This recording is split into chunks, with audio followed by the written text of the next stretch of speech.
Salam sejahtera kepada semua pelajar 5 Hari ini kamu akan belajar tentang sel kimia.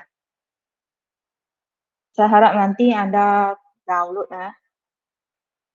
buku teks kimia tingkatan 5 versi 2 ini ya. Okey.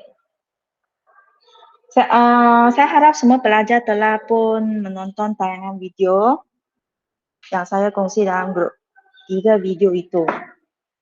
Kalau kamu sudah tonton, rasanya kamu agak faham lah. Apa maksud sel kimia? Bagaimana sel kimia berfungsi?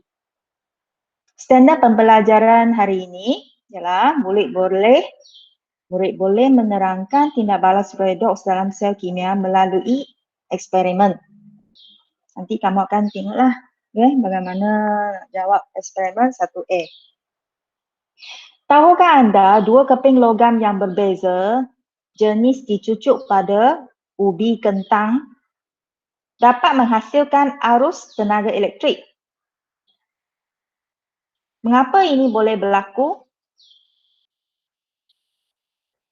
Ada sesiapa boleh beri respon? Apakah yang ada dalam ubi kentang ini?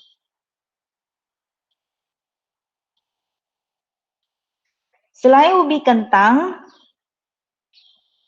buah-buahan yang banyak jus seperti limau, lemon, ni semua pun boleh jadi sebagai sel kimia apabila dua logam yang berlainan dicucuk padanya. Apa itu sel kimia ringkas? Dua kepingan logam berlainan jenis yang dicelup ke dalam elektrolit dan disambung dengan wayar penyambung. Sel ringkas sel kimia juga dikenali sebagai sel Voltan atau sel Galvani.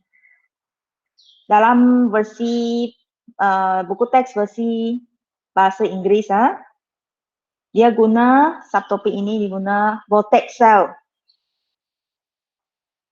Dalam YouTube kamu mungkin jumpa ini galvanic cell, semua adalah sama.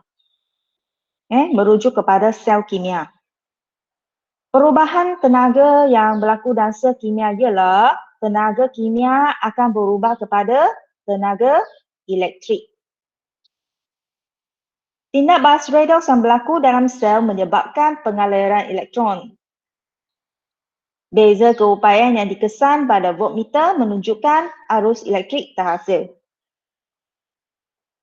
Penghasilan tenaga elektrik ini dapat diperhatikan melalui pesongan jarum voltmeter. Elektron akan mengalir daripada terminal negatif kepada terminal positif. Kita tengok contoh. Pelajar 1.17 menunjukkan contoh sel kimia ringkas bagi pasangan logam, magnesium dan kuprum. Nilai E0 itu nilai keupayaan elektrod piawai magnesium. Saya guna short form E0. Nilai E0 magnesium adalah lebih negatif. Masih ingat dalam subtopik yang sebelum ni? Kamu kena baca versi 2 ini ada berlainan sikit untuk ini pun. Pelajar kena tahu apabila diberi suatu nilai keupayaan elektrod piawai, kamu kena tahu tindak balas itu berlaku atau tidak. Guna anti-clockwise rule. Nantilah saya terangkan kalau ada masa. Tolong baca nota yang saya send tadi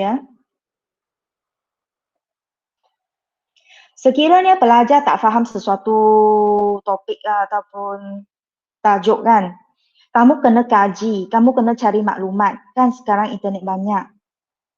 Kalau kamu hanya stop kat sana, mesti kamu tak tahu. Lain kali kamu nak pergi ke A-level, matrik, form 6, ini semua kamu kena belajar berdikari tau. Tak ada cikgu asyik bagi maklumat sahaja. Kamu sendiri perlu cari dan faham. Okey, dalam siri keupayaan elektropiawai, logam yang berada di atas ini, okey. Logam adalah sebelah kanan logam, sebelah kiri ini ion. Semakin atas ini dia adalah merupakan ejen penurunan yang semakin kuat. Bermaksud dia lebih cenderung, atom logam ini lebih cenderung untuk membebaskan elektron membentuk ion positif. Ejen penurunan sendiri mengalami tindak balas pengoksidaan. Tindak balas pengoksidaan adalah arah sebelah kiri. Arah macam ini.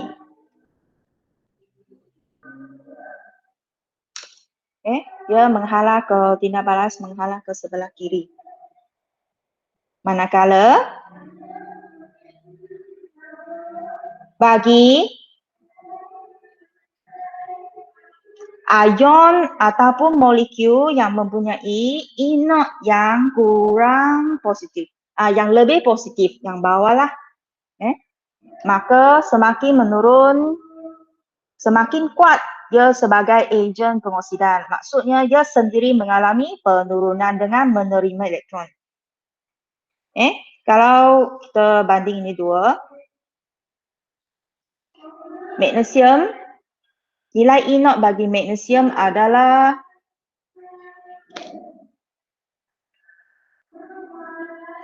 lebih negatif, bermaksud tindak balas ini cenderung ke sebelah kiri, iaitu atom magnesium akan lebih senang untuk membebaskan elektron membentuk ion magnesium. Manakala ion argentum yang merupakan ejen pengoksidaan yang lebih kuat akan menerima elektron membentuk argentum. Tindak balas cenderung ke sebelah kanan. Nampak tak? Ini anti-clockwise. Kalau ini berlaku, arah ini anti-clockwise bermaksud tindak balas ini boleh berlaku. Maksudnya, ini boleh berlaku.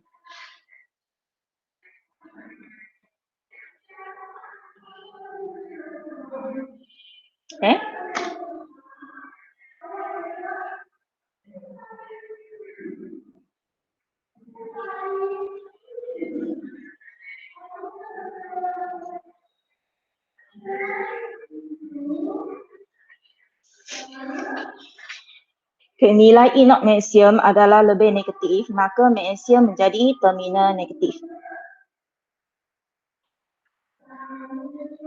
Terminal negatif merupakan elektrod di mana atom logam itu akan cenderung membebaskan elektron.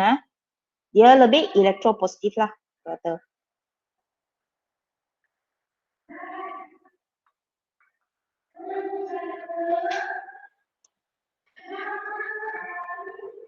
Nilai inert kuprum lebih positif, maka dia jadi terminal positif. Bila kamu nak beri sebab, kamu beri sebab dari segi nilai keupayaan elektropiawai. Magnesium adalah terminal negatif kerana inert magnesium lebih negatif. Kuprum adalah terminal positif kerana inert kuprum adalah lebih positif ke bawah.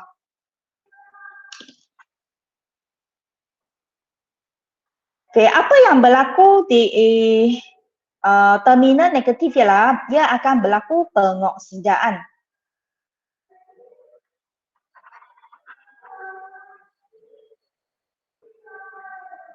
Ini sebagai anod, ini sebagai katot.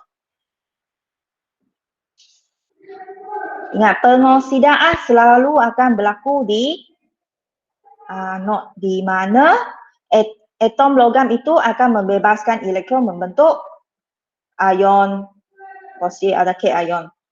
Saya nampak Vinesh, kamu jangan salah tulis membebaskan elektron bukan tolak I punya, ini salah. Membebaskan elektron sebelah kanan. Ingat, elektron bercas negatif dia selalu ikut cation yang bercas positif.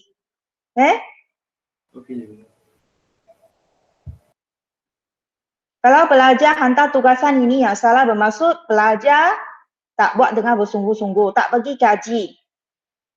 Tak guna nanti macam mana you nak melanjutkan pelajaran. Sia-sia you belajar kimia, nanti tak belajar kimia lagi.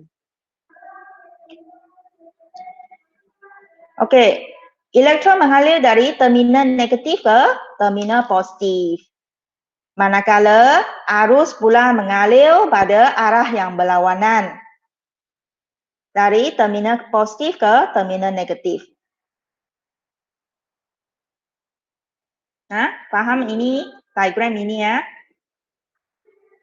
Okey.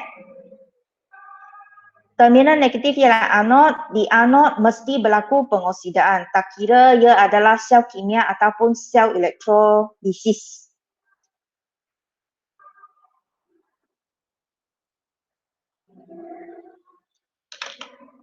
Sel kimia juga dapat dibina dengan menggabungkan dua sel setengah yang mempunyai nilai inod berbeza. Tadi hanya guna satu elektrolit kan? Kuprum 2 klorida.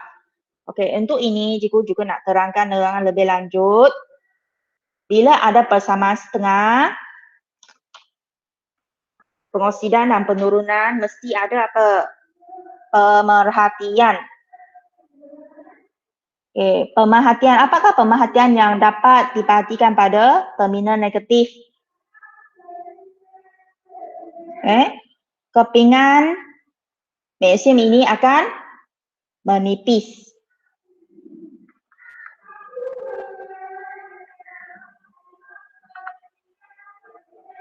Magnesium menipis. Okey, apa sebabnya? Apakah inference? Mengapa magnesium menipis? Magnesium dioksidakan. Atom magnesium dioksidakan, atau kamu boleh terangkan setengah persamaan dalam bentuk ayat. Atom magnesium membebaskan elektron membentuk ion magnesium. Ini lebih tepat, iaitu inference adalah nyatakan setengah persamaan dalam bentuk ayat. Atom magnesium, tolong catat nota pada buku not panjang kamu. Atom magnesium membebaskan elektron membentuk ion magnesium. Okey, apakah pemerhatian pada terminal positif?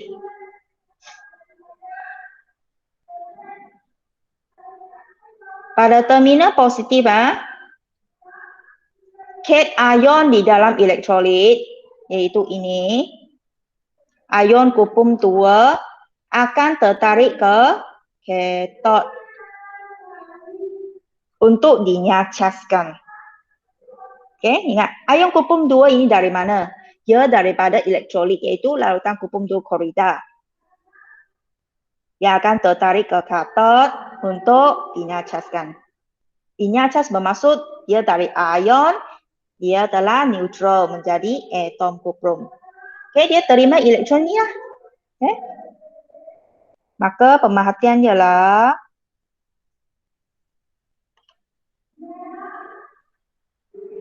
pepejah perang terenak. Maksudnya terbentuk pada permukaan. Pepejah perang terenak. Terenak pada mana? Terenaklah pada terminal positif. Okey, inference nyatakan setengah persamaan dalam ayat. Ion kuprum 2 menerima elektron membentuk atom kuprum. Dalam inference selalu ingat kena nyatakan jenis zarah, ion ke, atom ke, molekul ke, okey?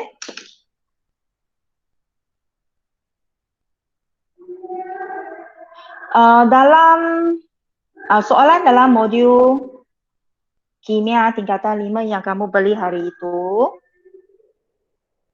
ada, okey? Pelajar perlu nyatakan pemerhatian dan inference juga, Okay? Selain daripada tulis persamaan, setengah persamaan pengoksidaan dan penurunan. Okay, bagaimana pula kalau guna dua elektrolit yang berbeza? Yang boleh diasingkan dengan guna titian garam ataupun pasu beliang. Dua-dua ini merupakan sel Daniell. Sel Daniell adalah contoh sel kimia yang terdiri daripada elektrod logam zinc dan elektrod logam kuprum yang dicelupkan ke dalam larutan garam ion masing-masing.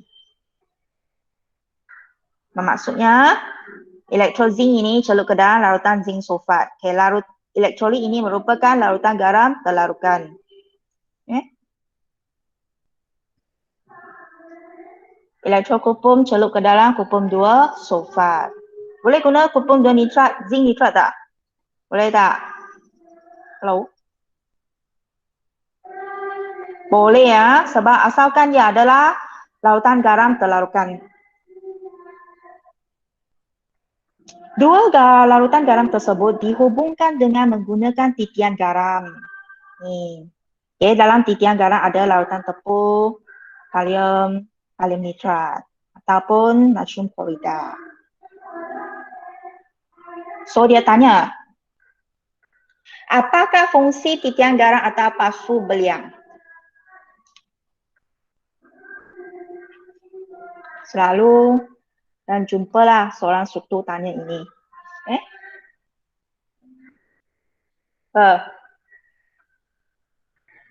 Kenakan pulau.